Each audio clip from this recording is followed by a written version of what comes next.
Selamat datang kembali para pemirsa yang budiman di kanal 1000 Pemikiran Bijak.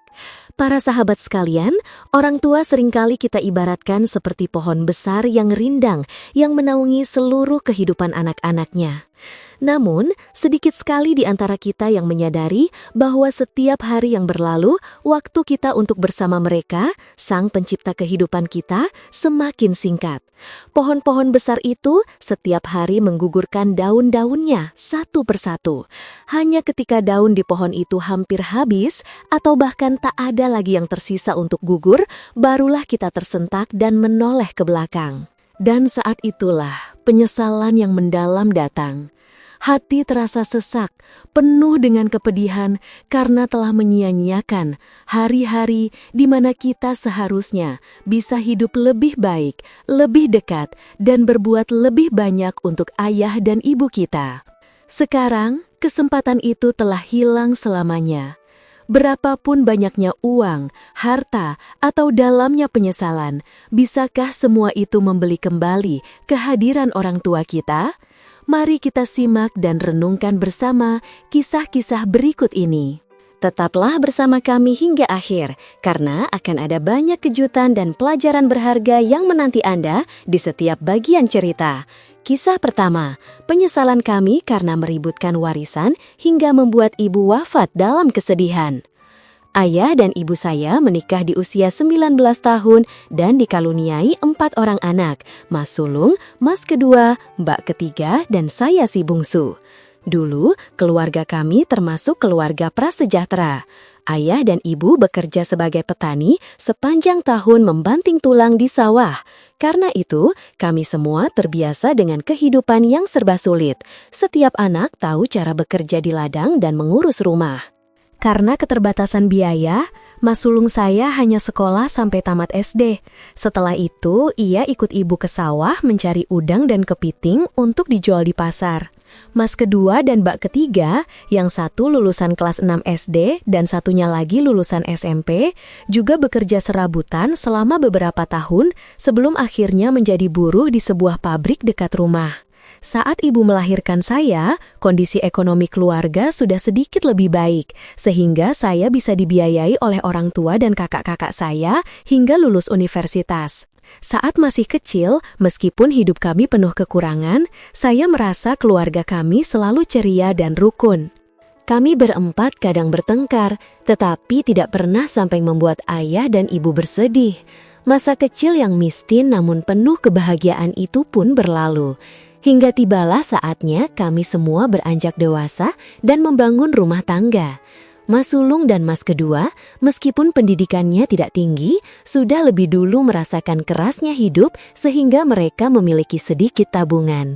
Mas sulung diberi sebidang tanah di samping rumah oleh orang tua dan berhasil membangun rumah 2 lantai yang megah. Mas kedua tinggal di rumah keluarga istrinya karena kakak ipar saya adalah anak tunggal dan rumah keluarga mereka pun luas. Sedangkan Mbak ketiga menikah dengan pria yang rumahnya berjarak 2 kilometer dari rumah kami. Ketika kakak-kakak saya sudah mapan dengan keluarga dan anak-anak mereka, saya baru saja lulus dari Fakultas Pertanian. Tepat setelah saya wisuda, ayah meninggal dunia karena serangan stroke. Akhirnya, setelah setahun bekerja di kota, saya memutuskan untuk kembali ke desa untuk fokus pada impian saya membangun pertanian organik. Selain itu, saya juga ingin lebih dekat dengan saudara-saudara dan menemani ibu di usia senjanya. Sejak ayah tiada, saya melihat ibu menjadi sangat murung. Dulu, ibu adalah orang yang sangat bersemangat dan ceria, tetapi sejak saat itu, saya sering mendapatinya termenung. Kadang, sepanjang sore ia hanya duduk melamun di teras, lalu berjalan ke gerbang seolah menanti seseorang. Dulu, seperti itulah cara ibu menantikan ayah pulang kerja. Saya tinggal bersama ibu di rumah yang dibangun ayah dan ibu pada tahun 2010-an. Mas kedua tinggal di rumah mertuanya, jadi ibu merasa tidak enak untuk datang. Sementara itu, Mas sulung memiliki istri yang galak, sehingga ibu juga tidak bisa tinggal bersamanya. Seringkali ibu menasehati saya untuk segera menikah, tetapi saya selalu menolaknya dengan halus karena ingin fokus pada karir. Saya bekerja dari pagi hingga malam, sehingga hampir sepanjang hari hanya ibu yang ada di rumah. Mungkin karena kesepian itulah, ibu semakin sedih dan kesehatannya pun kian menurun. Sepertinya ibu sudah punya firasat buruk, karena pada suatu sore, ia mengumpulkan kami semua, anak-anaknya, untuk membicarakan pembagian harta. Ibu berkata, ibu sudah tua dan miskin, tidak punya apa-apa untuk kalian. Hanya ada rumah yang kita tinggali ini dan sebidang tanah di belakang. Ibu sudah berpikir, rumah ini akan ibu berikan untuk si bungsu agar nanti dia bisa menikah. Tanah di belakang akan dijual, uangnya dibagi untuk Mas Sulung dan Mas kedua. Tapi Mas Sulung sebaiknya memberikan bagiannya untuk Mas kedua, karena dulu ibu sudah memberinya tanah untuk membangun rumah. Untuk mbak ketiga yang sudah menikah, ibu akan berikan 2 batang emas sebagai modal usaha. Keluarga yang tadinya rukun seketika tersulut api konflik karena niat ibu membagi warisan. Semua orang mulai saling menyalahkan, mengeluarkan semua kekesalan dan kepahitan yang selama ini terpendam. Tidak ada yang mau mengalah. Mas Sulung menuntut rumah yang kami tinggali untuk dijadikan rumah leluhur, karena keluarga kami adalah keturunan tertua di cabang keluarga besar yang nantinya akan menjadi pusat acara doa dan selamatan. Bat ketiga menuntut agar tanah di belakang dibagi 3, setiap anak mendapat bagian yang sama rata, karena menurutnya semua anak adalah anak. Sementara Mas kedua, meskipun tidak banyak bicara, saya tahu dia iri pada saya, karena tidak mendapatkan rumah dan harus tinggal menumpang di rumah mertua. Awalnya saya tidak berkomentar apa-apa, tetapi lama-kelamaan saya merasa kakak-kakak saya sangat tidak masuk akal. Mereka sudah punya rumah dan kehidupan yang mapan, tapi masih tega merebut hak adik bungsunya. Akhirnya, saya pun ikut mengeraskan suara untuk menuntut hak saya. Sejak saat itu, kami, saudara kandung, terus-menerus bertengkar hebat, bahkan sampai tidak saling sapa. Ibu yang sudah sakit-sakitan kini bertambah parah karena urusan kami. Dalam rapat keluarga terakhir, tak satu pun dari kami yang mau mengalah, membuat ibu menangis pilu. Ibu ini masih hidup, tapi kalian berempat sama sekali tidak menganggap kata-kata ibu. Apa kalian ingin ibu lebih cepat mati, hah? Dan benar saja, setelah ucapan itu, penyakit ibu menjadi semakin parah. Hanya 2 bulan kemudian, ibu meninggal dunia. Bahkan saat kami membawa ibu ke ruang gawat darurat, kami dengan naifnya masih sibuk bertengkar soal pembagian tanah warisan. Kami baru tersadar dan terdiam ketika dokter memberitahu bahwa ibu meninggal dunia karena gangguan saraf dan tekanan batin yang berkepanjangan. Kami pikir ibu hanya akan dirawat di rumah sakit seperti biasanya, menunggu pulih lalu kembali ke rumah, tapi kami tidak pernah menyangka bahwa itu adalah pertemuan terakhir kami dengannya. Saat ibu tiada, tanpa perlu berkata-kata, saya dan kakak-kakak saya bahu-membahu mengurus pemakamannya agar berjalan dengan layak dan terhormat. Setelah tahlilan 7 hari untuk ibu, kakak tertua saya mengusulkan agar pada tahlilan 40 hari nanti, kita akan mengadakan upacara untuk mendoakan arwah ibu di rumahnya agar lebih mudah bagi kita untuk bersiarah. Soal tanah warisan, kami sepakat untuk mengikuti wasiat ibu. Semoga di alam baka, ayah dan ibu bisa beristirahat dengan tenang dan memaafkan kami, keempat anaknya yang durhaka ini. Saudara-saudaraku sekalian, orang tua kita selalu bekerja keras sepanjang hidup mereka, menanggung begitu banyak kesulitan bukan hanya dalam pekerjaan, tetapi juga dalam merawat kita sejak kecil. Saat seorang anak menangis untuk pertama kalinya, di saat itulah orang tua mulai berpikir merencanakan masa kecil yang bahagia dan nyaman, serta mempersiapkan masa depan yang cerah untuk anaknya. Tidak hanya itu, semua yang dilakukan orang tua semata-mata berharap agar anaknya sukses dan bisa mandiri di kemudian hari saat mereka sudah tiada. Pengorbanan yang begitu besar itu tidak pernah mereka keluhkan. Sesulit apapun hidup mereka, di hadapan anak-anaknya, orang tua akan selalu tersenyum secerah mungkin. Meski dunia di luar sana begitu keras, tapi saat melihat anak-anaknya sehat dan hidup bahagia, kesulitan sebesar apapun pasti bisa mereka lewati. Oleh karena itu, selagi orang tua kita masih hidup, kita harus benar-benar mencintai dan merawat mereka, terutama saat mereka sakit. Kisah kedua, membenci mertua yang terlalu keras, sang menantu menyesal setelah kematiannya. Selama 10 tahun menjadi menantu, setiap hari bagi Sari adalah mimpi buruk yang bernama ibu mertua. Sari pada dasarnya adalah wanita yang baik hati, rajin, dan pekerja keras. Ia tidak pernah ragu melakukan pekerjaan apapun di rumah mertuanya. Namun, tinggal bersama ibu mertua, apapun yang dilakukannya seolah tidak pernah benar di mata beliau. Sari sering berpikir, jika dirinya adalah seorang asisten rumah tangga, setidaknya ia masih menerima gaji bulanan, dihormati, dan dipuji jika bekerja dengan baik. Tapi ini, ia hanya bisa menelan kepahitan dalam diam. Bapak mertua Sari sudah lama meninggal dunia. Ibu mertuanya berasal dari keluarga sederhana dan pernah merasakan pahitnya menjadi menantu selama bertahun-tahun, sehingga ia sangat terpengaruh oleh pemikiran kuno. Beliau sangat perfeksionis dan suka menekan menantunya, menganggap menantu adalah bawahan dalam keluarga yang tidak punya hak untuk berpendapat atau bahkan mengeluh tentang urusan keluarga. Ibu mertuanya pernah berkata, sebanyak apapun uang yang mereka miliki, mereka tidak boleh pindah rumah. Sari harus melayani dan merawatnya sampai ia meninggal. Sari merasa putus asa, tidak tahu kapan ia bisa hidup mandiri, merasakan kebebasan untuk berpergian, atau merawat suami dan anak-anaknya dengan caranya sendiri. Setiap kali berpikir bahwa semua yang ingin dilakukannya harus meminta izin dan persetujuan ibu mertuanya, Sari merasa merinding ketakutan. Sementara teman-temannya yang tinggal terpisah, mereka tampak begitu bahagia dan sering menunjukkan rasa kasihan padanya. Tidak hanya keras pada menantunya, ibu mertua juga memaksa Sari dan suaminya untuk hidup hemat, tidak boleh membeli barang-barang mahal. Jika ada sisa uang belanja bulanan, uang itu harus diberikan kepada ibu mertuanya untuk mengelola kebutuhan rumah tangga. Hanya jika perusahaannya memberikan bonus, barulah Sari berani menggunakan uang itu untuk membeli pakaian atau kosmetik untuk dirinya sendiri. Itu pun ia harus berbohong bahwa itu adalah hadiah dari teman-teman di kantornya.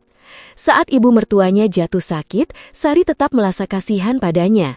Ia berusaha merawatnya dengan tulus dan penuh kasih di sisinya.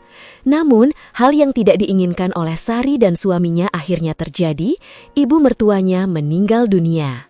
Sari tidak lagi merasa tertekan, tetapi jauh di dalam hatinya, ia masih ingin ibu mertuanya selalu ada di sisi anak cucunya. Ia telah melupakan semua kepahitan di masa lalu, mengabaikan semua rasa sakit hati setiap kali ibu mertuanya mengkritik atau memarahinya. Pada hari tahlilan 40 hari meninggalnya ibu mertua Sari, di tengah keramaian keluarga dan kerabat, paman tertua dalam keluarga angkat bicara dan mengeluarkan sebuah tas besar. Ia berkata bahwa ini adalah kenang-kenangan dari almarhumah yang dititipkan padanya sebelum meninggal. Beliau diminta untuk menyimpannya dan baru mengumumkan wasiatnya ketika semua orang sudah bisa merelakan kepergiannya. Paman tertua membacakan bagian yang ditulis ibu mertuanya untuk Sari. Maafkan ibu menantuku, selama ini ibu bersikap keras dan galak padamu. Ibu hanya ingin kelak kau menjadi istri yang hebat, menantu yang bisa diandalkan oleh keluarga suami, hanya itu. Sekarang, ibu sudah bisa pergi dengan tenang melihat menantu ibu begitu tulus mengabdi pada keluarga ini, begitu cakap dan terampil. Uang 1 miliar rupiah yang ibu simpan ini sebagian besar adalah milikmu. Setiap bulan, ibu selalu menyisihkannya untukmu. Semua emas yang ibu kumpulkan sejak muda juga ibu berikan padamu. Gunakanlah bersama suamimu untuk membangun kembali rumah ini dan biayai sekolah anak-anakmu kelak. Hoa menangis terseduh-seduh, memeluk erat semua barang kenangan milik ibu mertuanya. Bukan karena uang atau emas, tapi karena baru pada saat inilah Hoa benar-benar bisa merasakan ketulusan cinta dari sang ibu mertua. Hoa hanya berharap ibu mertuanya masih hidup. Ia begitu menyesal karena telah berkali-kali merasa kesal dan diam-diam menjelek-jelekan ibu mertuanya. Hoa tidak pernah tahu bahwa di balik sikap kerasnya, ibu mertuanya selalu mendidik dan bahkan telah mempersiapkan masa depan untuk Hoa dan suaminya. Betapa besar rasa terima kasih Hoa kepada ibu mertuanya. Untung saja Hoa tidak pernah sekalipun membantah atau melawan ibu mertuanya. Jika tidak, bagaimana Hoa bisa hidup sekarang setelah menjadi menantu yang tidak tahu berterima kasih? Kisah ketiga. Di hari ibu mertuaku meninggal, aku baru sadar betapa buruknya diriku. Aku menikah tepat setelah lulus kuliah. Saat mempersiapkan pernikahan, ibuku memberikan banyak sekali nasihat. Beliau tidak ingin aku kalah dari siapapun. Karena itu, setelah menikah, aku menuruti kata ibuku dan berniat mengambil semua emas pernikahan untuk dititipkan di rumah orang tuaku. Untuk uang pernikahan, aku juga tanpa basa-basi meminta kepada ibu mertuaku agar diberikan kepada kami sebagai modal usaha. Namun, ibu mertuaku tidak setuju. Beliau berkata, mungkin bisa memberikan kami sisa uang sumbangan sekitar 20 atau 30 juta, tetapi untuk emas pernikahan, beliau harus menyimpannya karena takut kami akan menghilangkannya.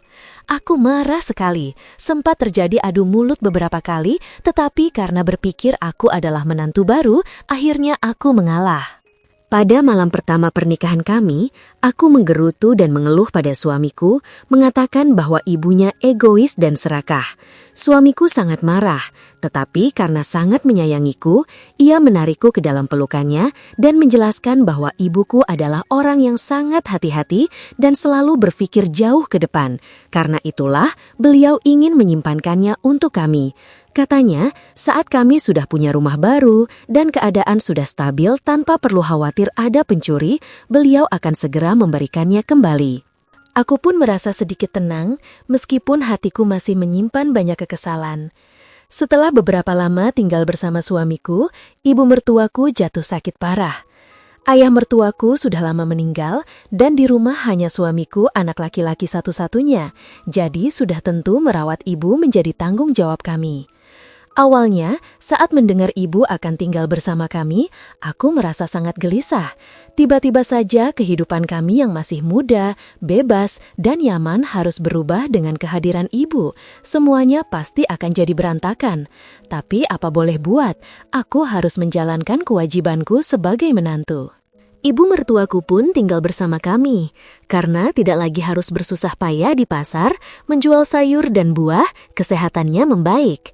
Yang tersisa hanyalah penyakit khas orang tua, sakit punggung dan susah tidur. Jadi aku pun bisa sedikit lega. Ibu adalah orang yang rajin dan suka bekerja, jadi dengan kehadirannya, rumah kami selalu bersih dan rapi. Aku hanya perlu bekerja, dan sore hari saat pulang, makanan sudah tersaji di meja. Hanya saja karena ada ibu, kami hampir tidak pernah lagi makan di luar. Setiap kali pulang kerja, suamiku selalu menungguku untuk pulang bersama. Dia berkata, "Kita pulang makan bersama ibu, biar suasana rumah jadi lebih hangat." Kemudian aku melahirkan seorang bayi, dan berkat kehadiran ibu, rasa lelahku sangat berkurang. Setiap kali mendengar cucunya menangis, tanpa ragu beliau akan masuk ke kamar kami untuk menggendongnya, menyuruhku untuk segera tidur dan biar beliau yang menjaganya. Tapi kebahagiaan itu tidak berlangsung lama, masalah pun datang. Hari itu aku dan suamu ada undangan pernikahan seorang teman, jadi kami menitipkan si kecil Bima pada neneknya di rumah. Bima baru berusia 6 bulan dan baru mulai belajar makan. Aku sudah berpesan pada ibu untuk hanya memberikan susu, tidak perlu memberinya makan apapun. Ibu pun mengiyakan. Namun saat di rumah, ibu merasa gemas melihat cucunya yang begitu aktif dan lucu, jadi beliau iseng menyuapinya beberapa sendok makanan. Ketika aku pulang, dengan gembira ibu menceritakannya. Aku tidak berkata apa-apa, tetapi malamnya saat kami bersiap untuk tidur, tiba-tiba anakku sulit bernapas dan wajahnya membiru. Aku dan suamiku panik dan segera membawanya ke rumah sakit, ibu pun ikut serta. Saat itu, aku melontarkan kata-kata yang paling kejam kepada ibu. Aku menyalahkan semuanya pada beberapa sendok bubur itu, pada ketidaktahuan ibu, pada sikapnya yang tidak mau mendengarkan. Rasa panik dan kasihan pada anakku membuatku seperti orang gila. Malam itu, di koridor rumah sakit, aku meluapkan semua amarahku pada suami, menuntutnya untuk memulangkan ibunya ke kampung. Ibu mertuaku ternyata mendengar semua kata-kata itu dengan jelas. Akhirnya, beliau diam-diam pulang sendirian. Suamiku yang sedang kalut karena mengkhawatirkan Bima tidak menyadari betapa tajamnya kata-kata yang telah kuucapkan. Ibu mertuaku pulang naik ojek, dan aku tahu beliau pasti menangis sepanjang jalan karena khawatir pada cucunya. Sesampainya di rumah, saat beliau mengemasi pakaiannya ke dalam tas, beliau terpeleset di tangga dan jatuh pingsan.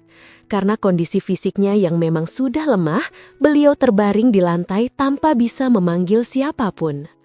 Ketika suamiku pulang dan menemukannya, lalu membawanya ke rumah sakit, kondisinya sudah sangat kritis karena cedera di kepala.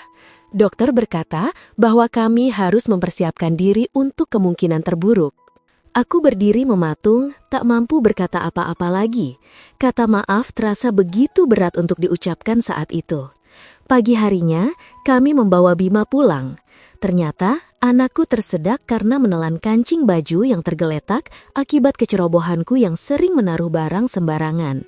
Jadi, bukan karena bubur yang diberikan neneknya. Penyesalan menggerogotiku tanpa henti, tetapi aku tidak bisa menarik kembali kata-kata yang telah kuucapkan. Sore itu, ibu dipulangkan dari rumah sakit. Kami semua berkumpul di sisinya.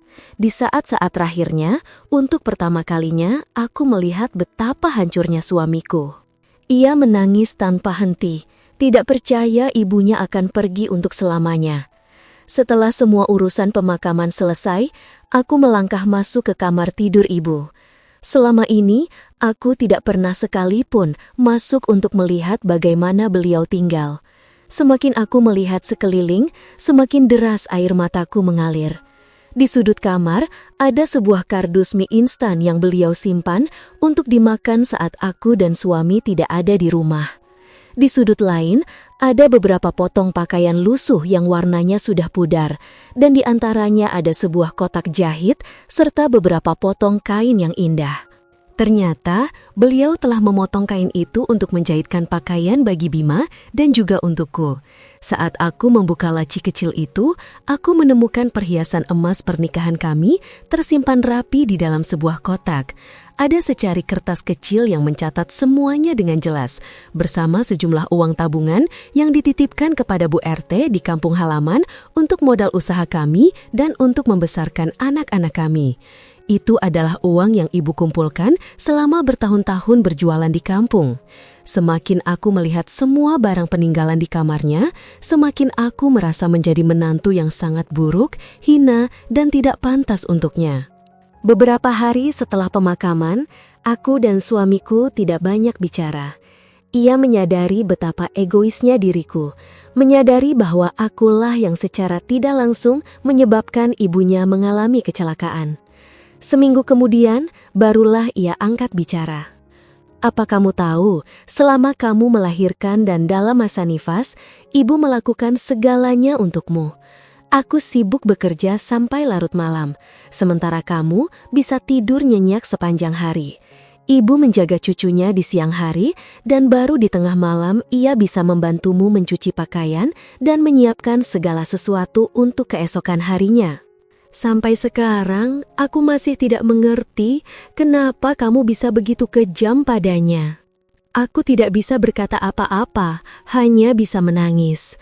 Sejak kepergian ibu, aku harus mengurus si kecil Bagas sendirian, mengerjakan ratusan pekerjaan rumah tangga yang tak ada habisnya. Dan baru saat itulah aku mengerti betapa beratnya semua itu. Suamiku semakin hari semakin putus asa. Ia mulai minum-minum dan pulang lebih larut. Sepertinya luka kehilangan ibunya membuatnya tidak akan pernah bisa memaafkanku. Kisah keempat, ditelantarkan ibu, hingga ajal menjemputnya pun aku tak bisa memaafkan. Namaku Budi, usiaku 28 tahun, dan saat ini bekerja sebagai akuntan di sebuah perusahaan multinasional yang bergerak di bidang konstruksi. Sejak kecil, aku tinggal bersama paman dan bibiku.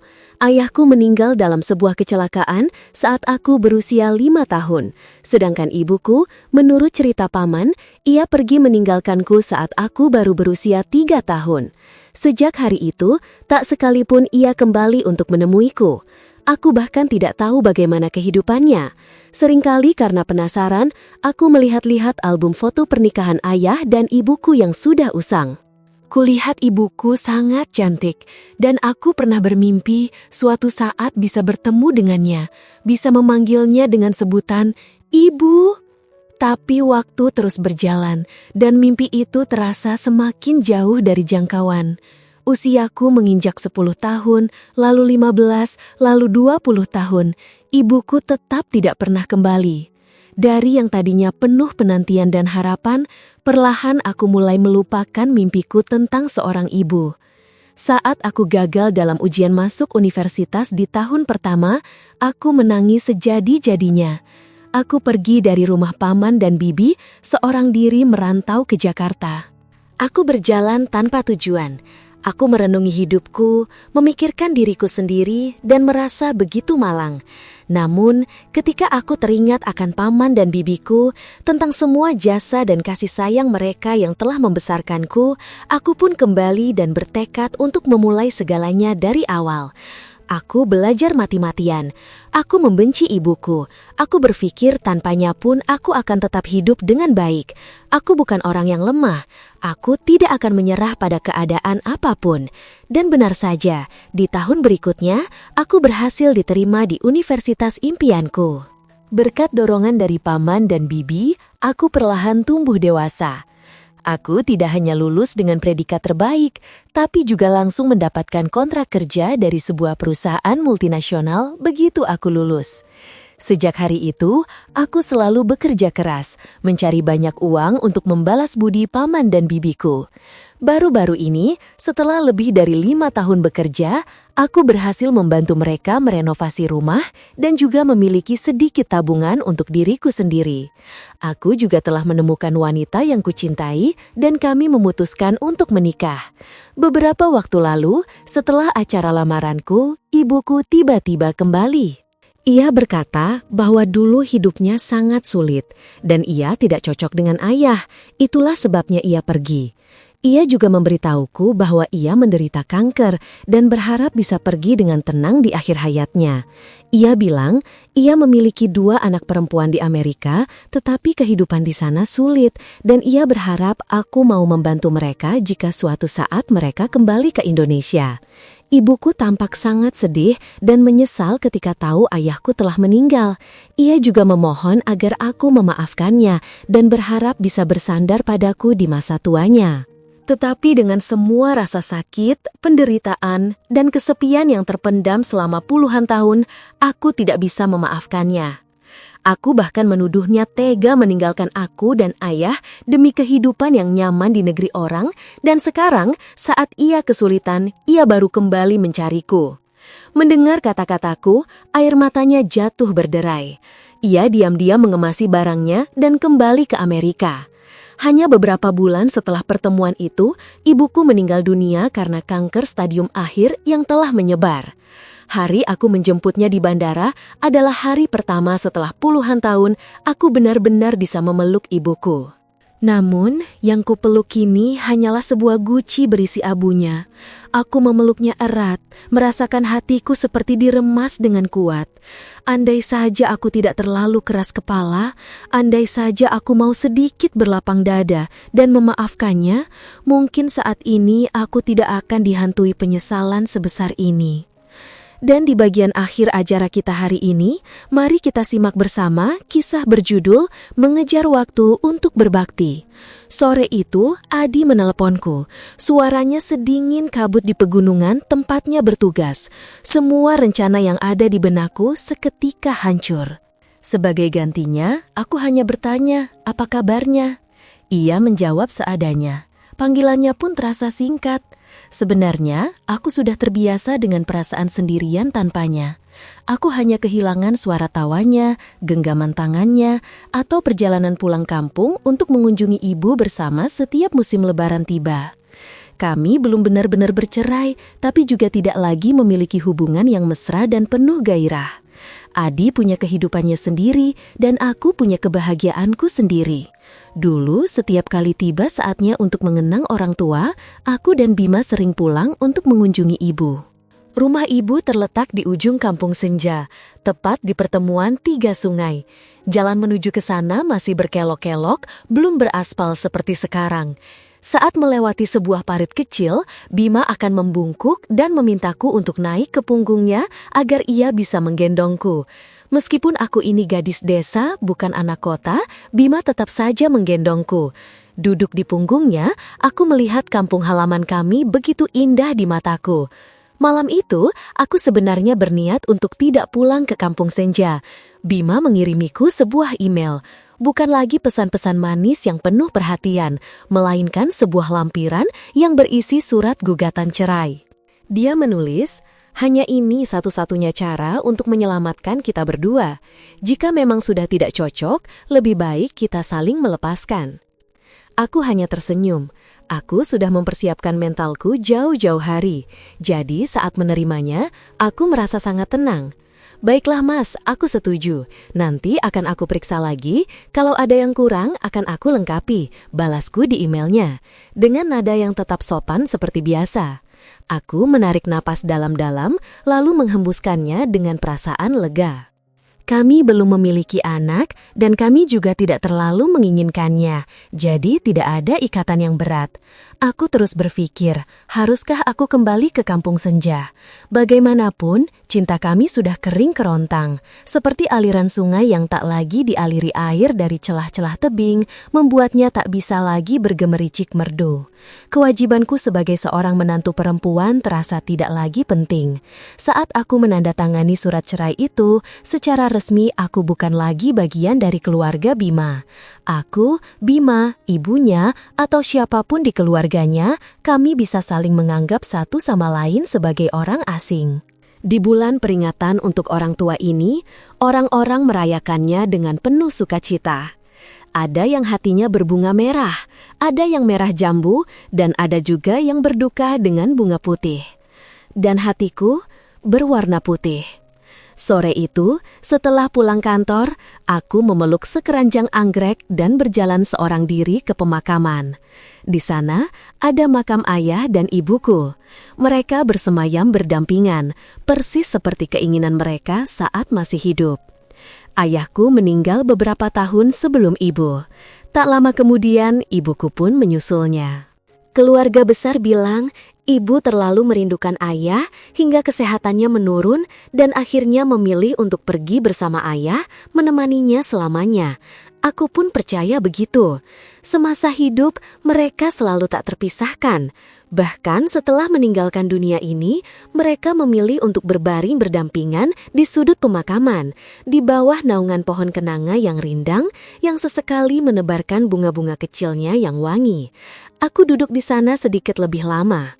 Di makam-makam lain, aku melihat orang-orang yang hatinya berbunga merah jambu, duduk merenung karena merindukan seseorang yang telah tiada. Ada juga yang senasib denganku, harus menerima kepedihan dengan hati yang berwarna putih.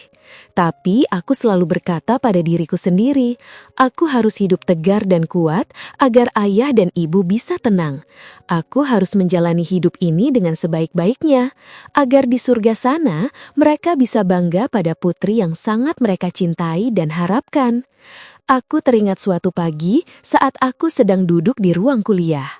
Ponsel di sakuku tiba-tiba bergetar tanpa henti. Aku segera mematikannya. Saat kelas terakhirku sebagai mahasiswi selesai, aku menyalakan ponselku kembali. Dunia seakan menjadi gelap, alam semesta terasa runtuh dalam sekejap. Panggilan tak terjawab dan pesan singkat membanjir. Aku membukanya. "Anjani, cepat pulang, ibu meninggal." Jantungku serasa hancur berkeping-keping. Rasa sakit itu menenggelamkanku hingga saat aku tersadar, aku sudah berada di rumah kami yang ramai, dipenuhi orang-orang, diiringi suara tetabuhan dan terompet duka yang menyayat hati. Aku hanya bisa terisak. Sejak saat itu, aku kehilangan ibuku untuk selamanya. Setiap tiba saatnya mengenang orang tua, aku selalu berziarah ke makam ayah dan ibu. Aku sering pergi ke vihara untuk berdoa, memohon agar mereka damai di alam sana. Setiap kali melihat orang lain masih memiliki ibu, pulang mengunjunginya, membelikan hadiah, dan mengucapkan kata-kata rindu, air mataku tak pernah bisa kutahan. Benar kata orang, saat orang tua kita masih ada, kita seringkali lalai. Begitu mereka tiada, jangankan membelikan ibu sehelai baju atau ayah sepasang sepatu, bahkan untuk sekadar duduk mencabut uban ibu atau memijat punggung ayah pun sudah tidak mungkin lagi. Tapi, Atu masih punya satu ibu lagi di dunia ini, ibunya Bima. Suatu kali, ibu mertuaku berkata padaku, "Bima itu keterlaluan, dia sudah membuatmu menderita." Aku menggenggam tangan ibu di taman kecil kami yang dikelilingi kebun pisang yang sedang ranum, mengundang burung-burung datang berkicau meramaikan siang hari. Aku berkata, "Wataknya memang begitu, Bu, tapi Bima itu sayang sekali padaku. Ibu jangan khawatir." Aku berkata begitu hanya untuk menenangkan hatinya. Sejujurnya, aku sadar betul jarak antara aku dan Bima semakin melebar, terutama sejak kehadiran wanita lain dalam hidupnya. Aku dan Bima memutuskan untuk menyembunyikan masalah kami dari ibu. Tapi sepertinya ibu sudah mulai curiga. Setiap kali Bima pulang tanpaku atau aku pulang tanpa Bima, ibu selalu bertanya. Aku beralasan Bima sakit, sedang dinas, atau ada rapat. Setiap kali aku berbohong, aku melihat sorot mata ibu yang meredup sedih. Suatu sore, saat kami duduk di bawah deretan pohon yang rindang, dengan pemandangan pertemuan 3 sungai di depan mata, di mana air mengalir tenang, ibu berkata padaku, "Ibu sayang sekali padamu, Nak, sudah seperti putri kandung ibu sendiri. Ibu tahu hidupmu sudah berat dan setelah menikah dengan Bima, penderitaanmu bertambah. Tapi ingat, kamu masih punya ibu. Apapun yang terjadi, ibu akan selalu mendukungmu." Aku memeluk ibu sambil terisak sejadi-jadinya. Seluruh air mata yang selama ini tersembunyi di balik topeng ketegaranku, kini tumpah ruah. Ibu dengan lembut menyeka air mataku. Di sisinya, aku menemukan kembali kehangatan ibu kandungku yang telah tiada. Aku berjanji pada diri sendiri, aku harus memperlakukan ibu ini selayaknya ibu kandungku sendiri. Hubunganku dengan Budi mungkin telah berakhir sebagai suami istri, tetapi ikatan batin kami masih ada, dan ibunya Budi adalah sandaran terkokohku, sumber kasih sayang di tengah segala kekalutan dan di tengah cinta kami yang kian memudar. Dengan pemikiran itu, aku memutuskan untuk pulang menemuinya, meskipun sehari sebelumnya aku baru saja menandatangani surat perceraian. Setelah setengah hari perjalanan dengan bus, disambung dengan ojek, dan terakhir menyeberang sungai dengan perahu kecil, aku akhirnya tiba.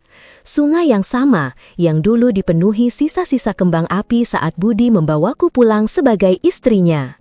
Seolah punya firasat, ibu sudah menungguku di tepi sungai. Melihat perahuku mendekat, ia bergegas turun menyambut. Aku langsung memeluknya dan menangis. "Ibu sudah tahu semuanya, Nak. Ibu sangat menyayangimu. Kalaupun kamu tidak bisa lagi jadi menantu ibu, mulai sekarang kamu adalah putri ibu." Aku sandarkan kepalaku di bahunya dan seketika semua beban hatiku sirna. Di samping ibu, hidup terasa begitu sederhana dan damai. Ibu tidak memberiku rahim, tidak membesarkanku, tetapi ia menunjukkan padaku bahwa dunia ini masih penuh dengan cinta dan kehangatan. Ia melindungiku, menjagaku, membuatku sadar bahwa di balik cangkang keras yang kubangun untuk melindungi diri, aku tetaplah seorang gadis kecil yang rapuh, tak peduli seberapa banyak luka yang telah ditorehkan kehidupan. Aku meletakkan buket bunga yang kubawa di atas meja dan sebagian lagi kuletakkan di makam ayah. Kami menyeduh teh di taman yang berada persis di samping pertemuan 3 sungai yang berangin sepoi-sepoi. Musim ini, buah-buahan sedang ranum-ranumnya, menebarkan aroma wangi ke seluruh penjuru taman. Budi belum pulang. Aku tahu, ia juga tidak akan pulang pada malam-malam perenungan untuk orang tua seperti ini, kecuali jika aku yang memaksanya dengan berat hati.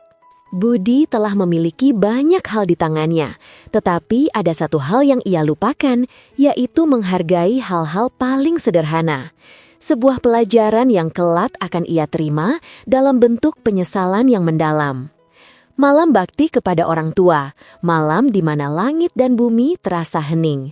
Di atas sungai desa, lampion-lampion dari para umat di kuil seberang mulai dihanyutkan, membuat sungai tampak berkilauan dan magis di tengah kegelapan malam. Aku menata kue-kue di piring, menuangkan teh untuk ibu.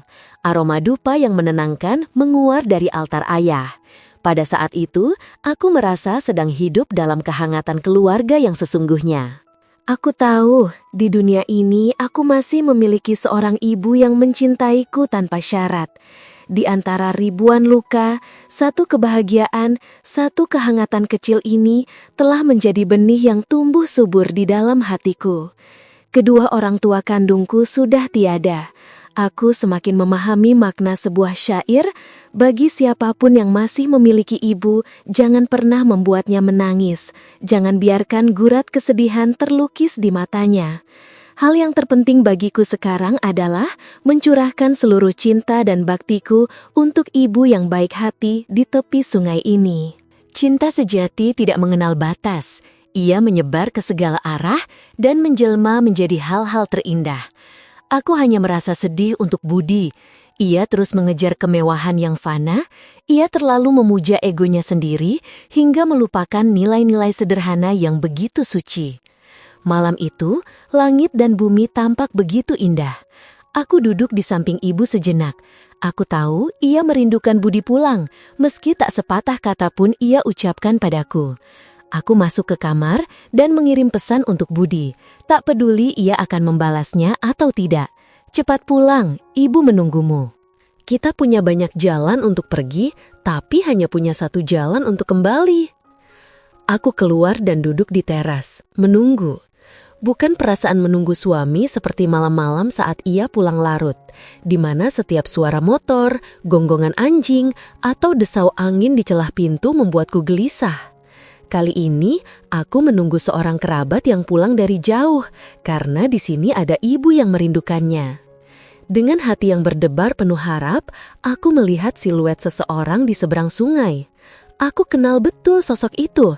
Aku berlari ke tepi sungai. Malam itu air pasang dan ombak berdebur pelan. Sang pengemudi perahu sudah terlelap. Tapi masih ada sebuah sampan kecil yang terombang-ambing di tepi, seolah sengaja menunggu seseorang yang bergegas menyeberang demi mengejar musim berbakti ini. Terima kasih teman-teman dari 1000 Pemikiran Bijak karena telah mendengarkan hingga akhir. Jika kalian merasa video ini bermanfaat, jangan lupa untuk menyukai, berlangganan, dan membagikannya kepada orang-orang yang kalian sayangi. Kami juga ingin sekali mendengar pemikiran dan cerita kalian di kolom komentar di bawah. Sampai jumpa di video kami selanjutnya. Terima kasih banyak.